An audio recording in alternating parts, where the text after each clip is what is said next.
Revenge with Karen. The air in the boardroom on the 42nd floor always smelled the same, a sterile blend of lemon polish, cooled recirculated air, and the metallic tang of fear. I had spent 15 years learning to breathe that air, learning to navigate the currents of power that flowed through the hallways of Sterling Heart like electricity. I was the senior liaison for strategic partnerships. It was a title that sounded boring to the uninitiated. To anyone who actually knew how money moved in the city, it meant I held the keys to the kingdom. I didn't shout. I didn't need to. My power was in the silence between signatures, in the nod across a mahogany table, in the $3 billion merger. I had spent the last 9 months sculpting from a block of chaotic raw data into a masterpiece of corporate synergy. I was standing by the floor-to-ceiling window, reviewing the final clauses on my tablet. The doors slammed open. It wasn't just an entrance, it was an invasion. Cassidy, the newly appointed VP's daughter, clacked into the room. She was 24 years old, armed with a freshly printed MBA that her father had likely paid a building wing for, and wearing a smirk that suggested she thought she was the main character in a movie. Everyone else was just lucky to be extras in. It was her first day. Literally, her first hour. "Excuse me." Voice cut through the hum of the office like a serrated knife. She wasn't looking at the view, she was looking at me. Or rather, she was looking at my torso. I lowered the tablet slowly, turning to face her with the practiced neutrality I used for erratic investors. "Can I help you, Cassidy? I'm Emily. We were supposed to meet at— I know who you are," she interrupted, waving a hand dismissively. She was holding a thick, spiral-bound book, the Employee Handbook, relic from the 90s that nobody had actually opened since the invention of the iPhone. "And I know what you're doing. Reviewing the merger protocols for the Sterling deal?" I offered, keeping my voice level. "No," she sneered, stepping closer. She smelled of overpowering jasmine perfume and insecurity. "You are violating Code 4 Section B regarding appropriate client-facing attire." I blinked. I was wearing a vintage Armani blazer, charcoal gray with pearl buttons, paired with tailored slacks and a leather tote that cost more than her car. It was the armor of a woman who closed deals. "I'm sorry." "The pearl buttons," she said, tapping the handbook with a manicured nail. "The handbook clearly states standardized closures only. And that bag, it looks distressed. We don't do distressed here. We represent excellence." The room had gone dead silent. The analysts in the glass cubicles outside had stopped typing. Junior associates were freezing mid-sip of their lattes.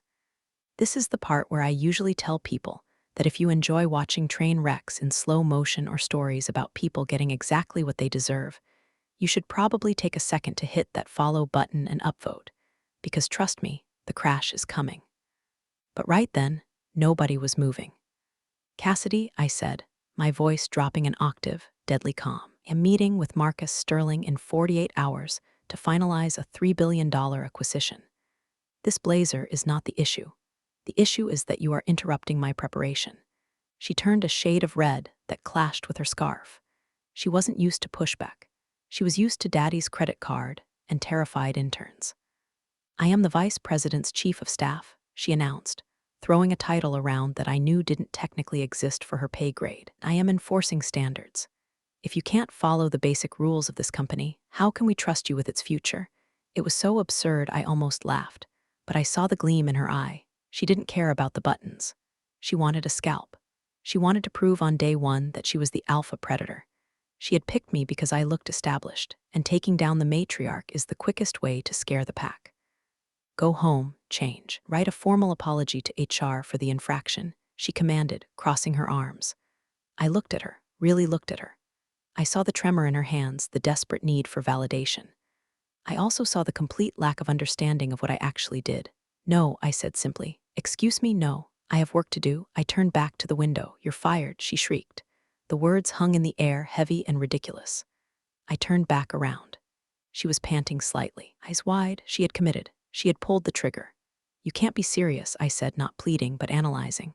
"I am your superior by proxy, and you are insubordinate," she yelled, her voice cracking. "Pack your things. Security will escort you out." Now, I looked at the terrified faces of the analysts outside the glass. I looked at the $3 billion contract on my tablet. And then a strange, cold clarity washed over me. I didn't feel angry. I didn't feel sad. I felt relieved. "Okay," I said.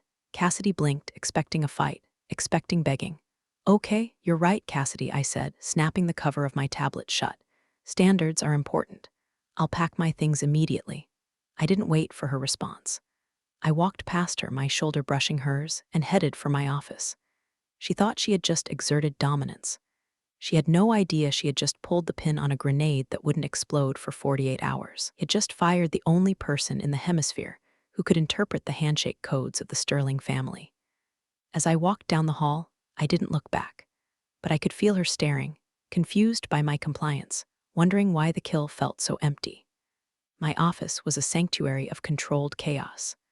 Unlike the sterile minimalism of the boardroom, my desk was a landscape of stacked dossiers, legal pads filled with shorthand that only I could decipher, a Rolodex that was, ironically, the most valuable object in the entire building.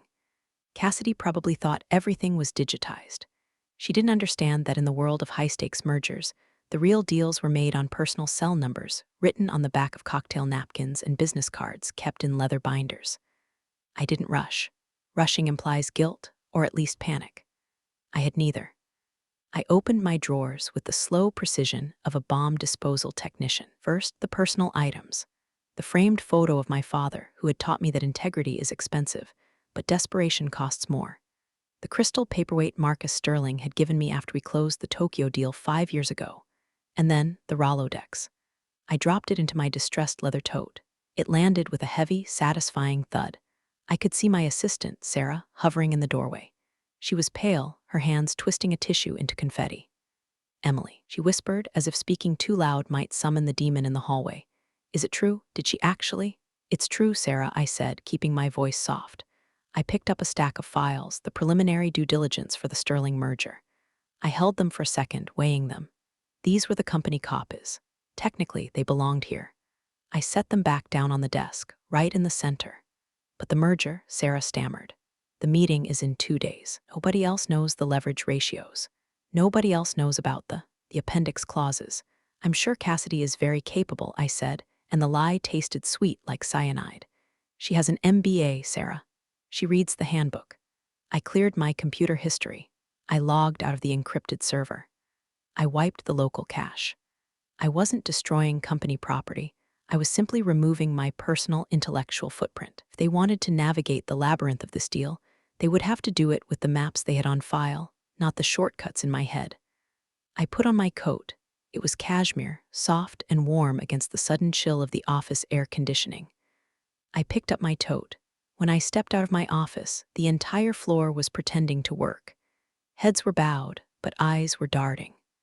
The silence was deafening. It was the silence of a crew watching the captain being thrown overboard by a mutineer who didn't know how to read a compass. Cassidy was waiting by the elevators. She had her arms crossed, tapping her foot, flanked by 2 uncomfortable-looking security guards who knew me by name. "Make sure she didn't take any proprietary data," Cassidy snapped at them. Bob, the head of floor security, looked at me with apologetic eyes. He'd seen me work late nights for 10 years, seen me order pizza for his team during holidays. "She's clean, Miss Cassidy," Bob mumbled, not even checking my bag. Cassidy scoffed. "Fine, just get her out. I want this toxicity off my floor." I stopped in front of the elevator and pressed the button. I waited for the ding. When the door slid open, I turned to Cassidy. She was bracing for a curse, a shout, a "you'll regret this." Instead, I smiled. It was a genuine smile, kind you give someone who has unknowingly just handed you a winning lottery ticket while thinking it's a parking fine. "Thank you, Cassidy," I said, her brow furrowed. The confusion cracked her mask of arrogance for a split second. "What?" "For clarifying the priorities of this organization," I said. "It's been illuminating. Good luck with the merger. The appendices are tricky." I stepped into the elevator. "What appendices?" she demanded, stepping forward as the doors began to close. "File is complete." I saw the digital drive. "Digital drives are so impersonal," I said softly. The doors slid shut, cutting off her face just as the panic started to creep into her eyes. As the elevator descended, gravity pulled at my stomach, but my spirit soared. I checked my watch. 10:15 a.m. By noon, the legal department would be asking questions. By 2:00 p.m., the partners would be confused. By tomorrow morning, the hemorrhage would begin. I walked out of the building and into the bright, blinding sunshine of the city. I didn't hail a cab. I walked 2 blocks to a quiet cafe, ordered a double espresso, and sat by the window. I took my phone out of my bag and turned it off. Let them sit in the silence for a while. I spent the afternoon at an art gallery. I stared at abstract expressionist paintings, chaos contained within frames, and felt a profound sense of kinship. It was amazing how much detail you missed in the world when you were busy carrying the weight of a billion-dollar corporation on your shoulders. For the first time in a decade, I noticed the texture of the paint, the brushstrokes, the silence. It wasn't until 6 p.m., when I was back in my apartment pouring a glass of Nebbiolo, that I decided to turn my phone back on. The device buzzed in my hand like an angry hornet. It didn't stop vibrating for a full 2 minutes. Screen lit up with a cascade of notifications, a digital avalanche of regret. 14 missed calls from office, Sarah 3 missed calls from HR director 5 missed calls from unknown number 27 new emails. I took a sip of wine, savoring the tannins, and scrolled through the text messages. Sarah, 11:30 a.m. Emily, legal just came down. They're asking who authorized your termination. Cassidy is locked in her office. Sarah, 12:45 p.m. The partners from the Tokyo firm tried to call you. Cassidy took the call. It didn't go well. She told them you were no longer a cultural fit. There was a lot of yelling in Japanese. Sarah, 2:30 p.m. Where are the appendix files? Cassidy is screaming at it. She says you deleted them. IT says they never existed on the server. Emily, everyone is freaking out. I smiled, swirling the wine in the glass. Of course they weren't on the server. The appendix files weren't documents. They were the nuances. They were the handshake agreements regarding the retention of key staff in the acquired company. They were the verbal promises I had made to Marcus Sterling about the preservation of his family's legacy branding. They were in the notes I took by hand, the notes that were currently sitting in the fireplace of my apartment, turning into ash. I opened an email from the general counsel. David Thorne. David was a good man, but he was spineless when it came to the board. Subject, urgent, employment status/misunderstanding Emily, there seems to have been a significant breakdown in communication regarding protocol enforcement. Please call me immediately. We need to discuss a reinstatement of your contract before the Sterling meeting. We can smooth this over. Cassidy is new and perhaps overzealous. Let's not let emotions derail the merger. Emotions. I whispered to the empty room. They always called it emotions when a woman reacted, but strategy when a man did. I didn't reply. I could picture the scene at the office perfectly. The sun would be setting, casting long, accusing shadows across the open floor plan. Cassidy would be exhausted, her jasmine perfume turning stale, her white power suit wrinkled. She would be realizing that vice president's daughter was a title that commanded obedience, but not respect, certainly not knowledge. She had the files. She had the numbers. She could see the valuation is $3 billion, but she didn't know why. She didn't know that the third clause in Section 5, the one about environmental liabilities, was actually a coded negotiation about a specific plot of land in Montana that Marcus Sterling's grandfather had purchased. It looked like a liability on paper, but it was the emotional heart of the deal for the Sterling family. If she tried to renegotiate that to save money, which any MBA student would do, she would insult Marcus so deeply he would walk away before the coffee was poured. I sat on my sofa and pulled a blanket over my legs. The city lights twinkled outside my window, indifferent to the panic in the glass tower downtown. Another text came through. This one was from a number I didn't have saved, but I recognized the area code. It was the private line of the Sterling Hart CFO. CFO, 7:15 p.m. Emily, pick up the phone, name your price. I looked at the message, name your price. My price wasn't money. My price was dignity. And unfortunately for them, dignity was a currency they had just devalued to zero. I set the phone face down on the coffee table. I wasn't going to save them. Not tonight. Tonight, I was going to watch a movie. Maybe something about a disaster. Maybe something about a woman who walks into the sunset while the castle burns behind her. The panic was quiet from here, but I knew that by tomorrow morning, it would be screaming. There's a specific drawer in my desk at home that stays locked. It doesn't contain jewelry or cash. It contains leverage. I walked over to the antique writing desk in the corner of my living room and pulled a small brass key from underneath a decorative succulent. The lock clicked with a heavy, mechanical satisfaction. Inside, resting on velvet lining, was a single leather-bound folder. It was worn, the edges soft and frayed, smelling of old paper and tobacco smoke. Embossed on the front in faded gold leaf were the words, NDA, Legacy Protocol Sterling Family Trust. Most people thought I was hired by Sterling Hart because of my resume. The truth was, I was part of the package. 5 years ago, Marcus Sterling first considered letting outside capital touch his family empire. He had one condition. He wanted a liaison who understood old money. Not the loud, flashy wealth of tech billionaires, but the quiet, guarded wealth that moves in centuries, not quarters. My father had been Marcus's father's attorney. I grew up playing hide-and-seek in the library of the Sterling estate, while the men smoked cigars and discussed trust funds. I wasn't just an employee, I was the bridge. I was the translator between the cold, predatory capitalism of my current firm and the feudal loyalty of the Sterling family. I opened the binder. Inside was a single sheet of paper with a direct private number. It wasn't a business line. It was the number to the phone Marcus kept in his breast pocket. I sat there for a long time, tracing the numbers with my finger. Calling this number was the nuclear option. Breached every confidentiality clause in my employment contract. It was professional suicide. But then I remembered Cassidy's face. I remembered the way she looked at my blazer like it was a contagion. I remembered the smugness of her firing me in front of the people I had mentored. I picked up my cell phone. I dialed the number. It rang twice. "This is Marcus." The voice was deep, gravelly, and instantly familiar. "It's Emily," I said. There was a pause. A shift in the airwaves. "Emily, I thought we were in a quiet period until the signing on Friday."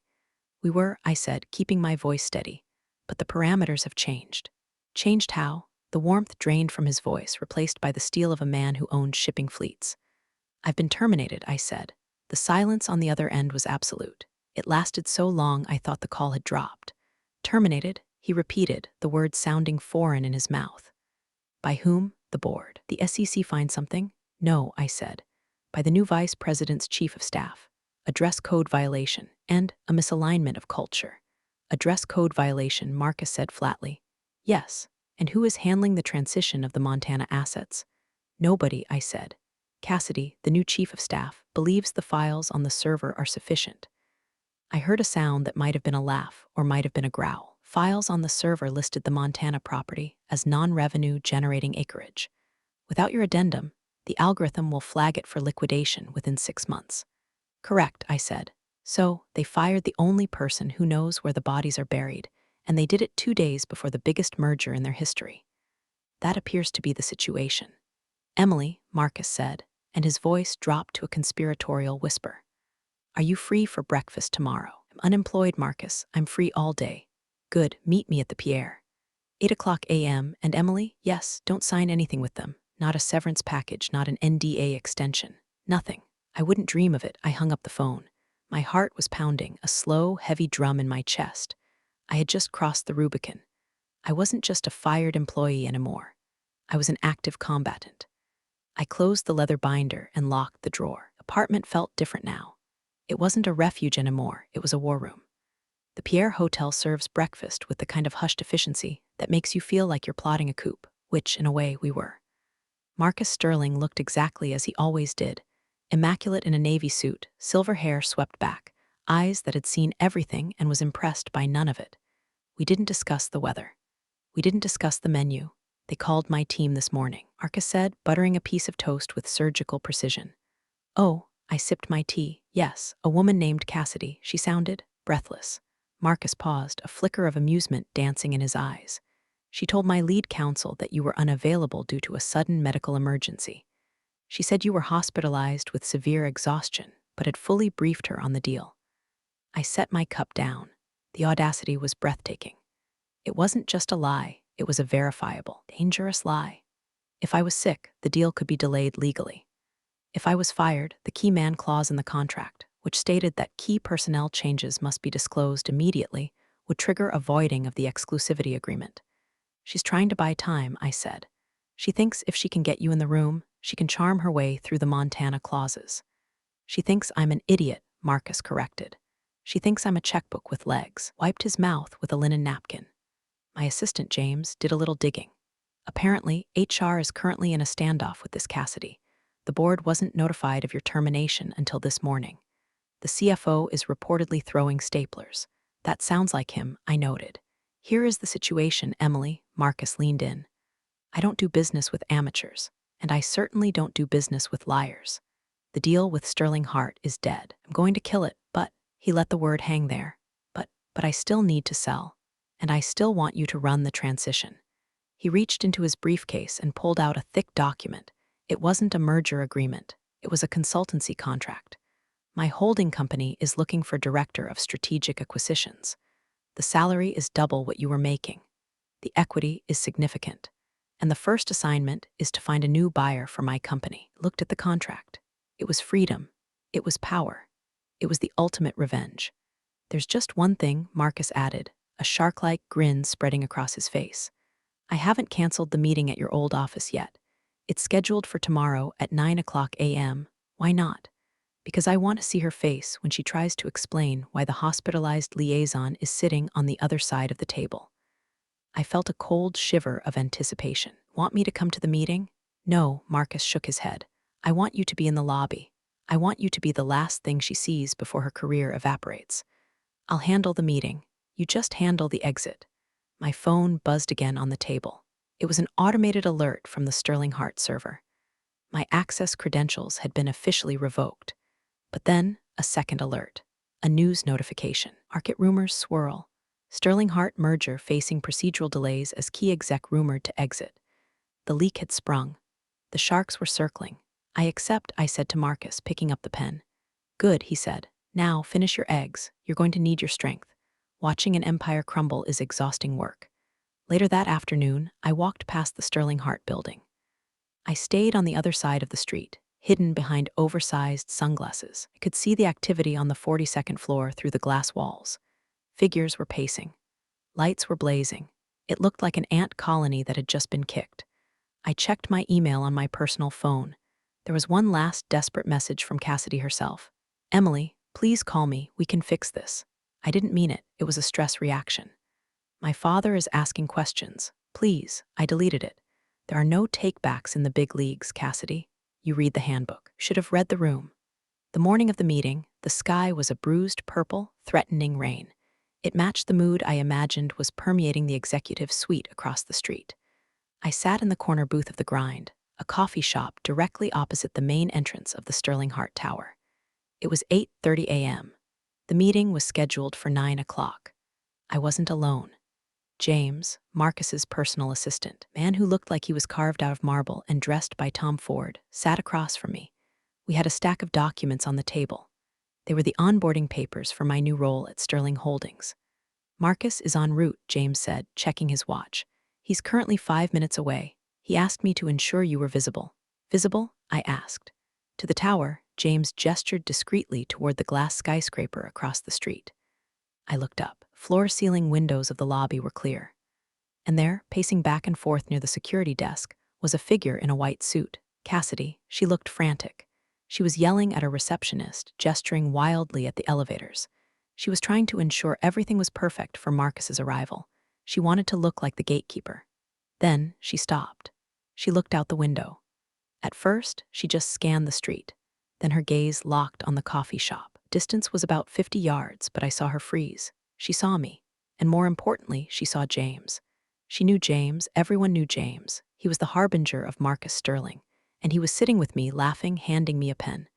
I saw Cassidy press her face against the glass. Her mouth opened. She grabbed her phone and started dialing. My phone remained silent. I had blocked her number an hour ago. She sees us, I said, taking a sip of my cappuccino. Excellent, James said without turning around. Let her sweat. Panic makes people sloppy, and Marcus hates sloppy. I watched her crumble in real time. She turned to the receptionist, pointing at us, likely screaming something about spies or sabotage. The receptionist just shook her head, looking terrified. Cassidy spun around, running toward the elevators, likely rushing back up to the 42nd floor to warn. Well, to warn who? Father? The board? What could she say? The woman I fired for wearing the wrong buttons is currently having coffee with the buyer's right-hand man. It was an admission of catastrophic failure.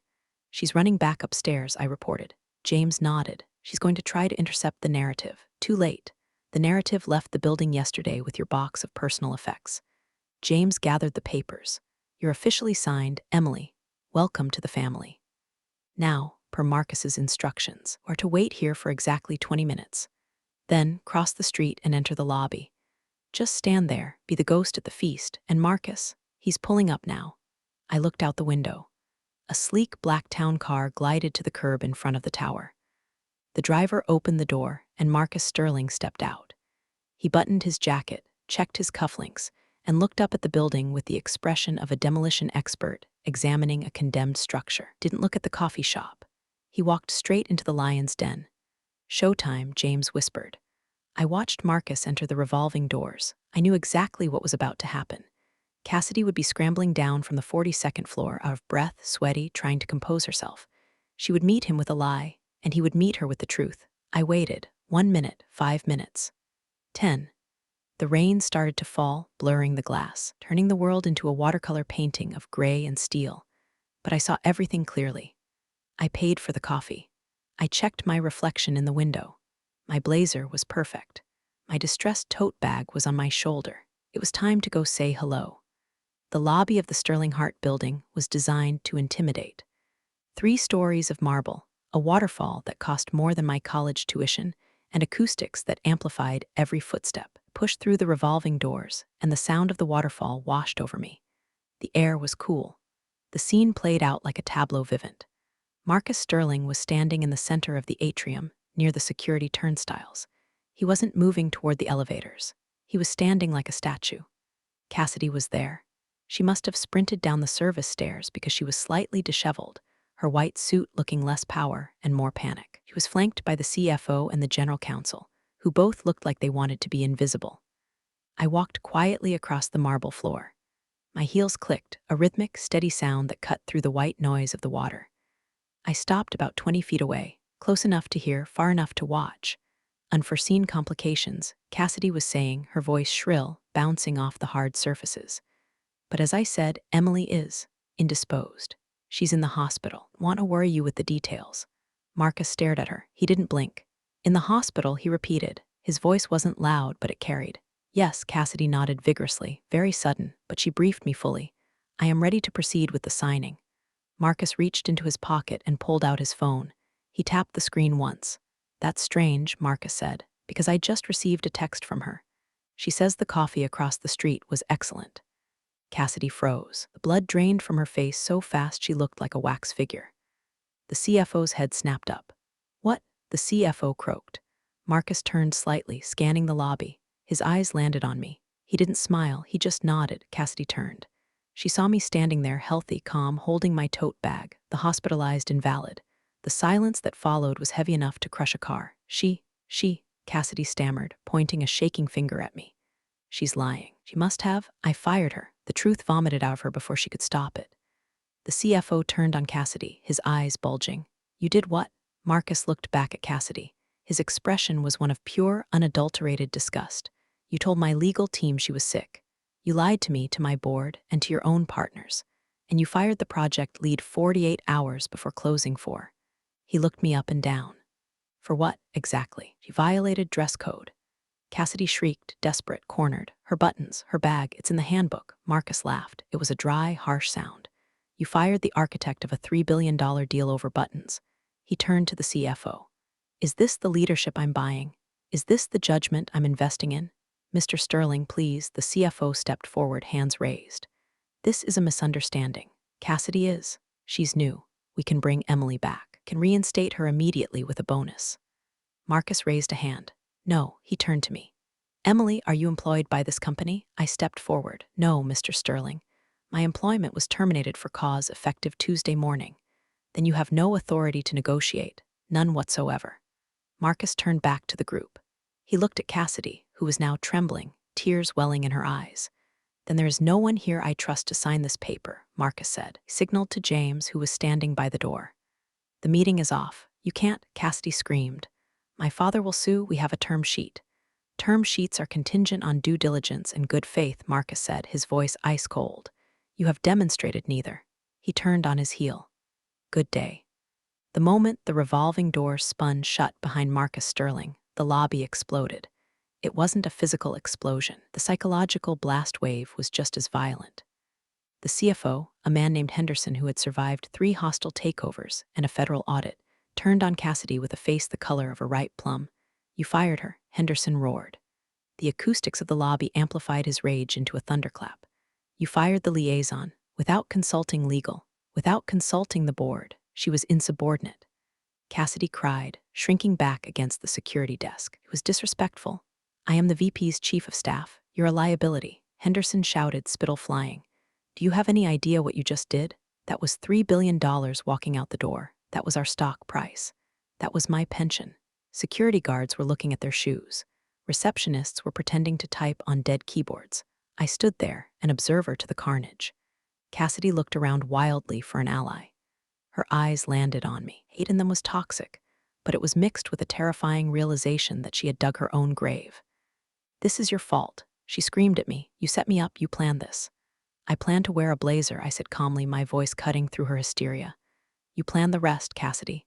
Henderson spun toward me. Emily, please, ignore her. She's suspended, effective immediately. He glared at Cassidy. Get out of my sight. Go to your father's office and wait there. Don't speak to anyone. If you tweet, if you text, I will sue you personally for breach of fiduciary duty. Cassidy let out a sob, a jagged, ugly sound, and ran toward the elevators, her heels clicking frantically on the marble. Henderson took a breath and composed himself, turning a desperate, plastic smile toward me. Emily, okay, the damage is bad, but it's not irreversible. We can call Marcus back. We'll tell him it's fixed. You're rehired. Senior VP, 20% raise. Stock options, just pick up the phone. Fix this. I looked at Henderson. I had worked for him for 10 years. He had never once asked about my family. He had never once said thank you when I saved a quarter's earnings with a clever negotiation. He only cared now because the ship was sinking. I can't do that, Bob, I said. Why not? Name your number. We'll double it. It's not about the number, I said. I reached into my tote bag, distressed leather one that Cassidy hated so much, and pulled out a sleek, cream-colored envelope. What is that? Henderson asked. My resignation letter, I lied. It wasn't. It was the onboarding packet for Sterling Holdings, but he didn't need to know that. Or rather, my formal acknowledgement of termination. You can't rehire me. Why? Because I've already accepted a new position. Henderson's face went slack. Who? Who could possibly hire you this fast? The client, I said. Realization hit him like a physical blow. He staggered back a step. You're working for Sterling? As of this morning, I said. I'm the director of strategic acquisitions, which means, Bob, that if you want to salvage any part of this deal, maybe sell off the parts for scrap, you'll be negotiating with me. I checked my watch. But not today. Today, I'm going to go buy a new blazer. This one has bad memories. I turned and walked toward the exit. Behind me, I heard Henderson shouting into his phone, calling the CEO, calling the lawyers, calling God, but nobody was going to answer. The line was dead. 3 days later, the stock of Sterling Heart had dropped 18%. The rumor mill was churning out stories about internal management crises and failed leadership. In a desperate bid to stop the bleeding, the board had begged Marcus Sterling for one last meeting. They promised that the obstacles had been removed, promised that the deal could be restructured. They begged him to come to the table. Marcus agreed on one condition. The entire executive team, including the vice president and his daughter, had to be present to apologize. The boardroom was packed. The air conditioning was on full blast, but everyone was sweating. Cassidy sat at the far end of the table, looking small. Her white suit was gone, replaced by a drab gray dress. Her father, the VP, wouldn't even look at her. Doors opened. Marcus walked in, followed by James, and then me. I walked in last. I was wearing a new suit, black, sharp, with gold buttons. A collective gasp went around the room. Cassidy's head snapped up. Her eyes went wide. We believed, the CEO began, his voice shaking, that this meeting was to discuss the reinstatement of the merger. Marcus sat down at the head of the table. He didn't open his briefcase. He simply folded his hands. I'm not here to merge, Marcus said. I'm here to make an offer for the assets. At 30 cents on the dollar. 30 cents, the CFO shouted. That's robbery. We were at $3 billion. That was the price when you had competent leadership, Marcus said calmly. That was the price when you had Emily. Now you have chaos. He gestured to me. Emily is now advising me on the true value of your portfolio. She tells me that without the Montana transition, the environmental risk is catastrophic. She tells me that the Tokyo partners have lost faith. She tells me the company is hollow. The room turned to look at me. The betrayal in their eyes was palpable. They expected loyalty from the person they had discarded. Emily, Cassidy whispered. How could you? You worked here for 15 years. I looked at her. I didn't feel hate anymore. I felt pity. She was a child playing with matches who was surprised the house burned down. I did, I said. And for 15 years, I followed the code. I dressed the part, I played the game, and you decided it wasn't enough. The VP spoke up. We can fix this. Emily, come back. We'll fire Cassidy. We'll give you her job. Just tell him to sign the original deal. The room held its breath. This was it, the offer of redemption, the return to the fold. I could have my old life back, but with a crown on my head. I looked at Marcus. He raised an eyebrow, waiting. You ready to sign? He asked, playing along. I looked at the CEO. I looked at the CFO. And finally, I looked at Cassidy. I smiled. It was the smile of a woman who knows exactly where the bodies are buried because she's the one holding the shovel. Sorry, I said softly, my voice echoing in the silent room. She fired me. No deal. Marcus stood up. You heard the lady. The offer is 30 cents on the dollar. You have until 5 p.m. to accept, or we wait for the bankruptcy auction and buy it for 10. Turned and walked out. I followed him. I didn't say goodbye. I didn't need to. The silence behind me said it all. As we walked to the elevator, Marcus handed me a file. Good work, director, he said. I took the file. Thank you, Marcus. The elevator doors opened. I stepped in, and for the first time in 15 years, I didn't check the mirror to see if my buttons were straight. I knew they were perfect. We went down, leaving the wreckage on the 42nd floor, and I finally, truly exhaled. You're the real stars of the corporate jungle. Thanks for watching. Hit subscribe, or I'll flick the switch on your old cubicle memories.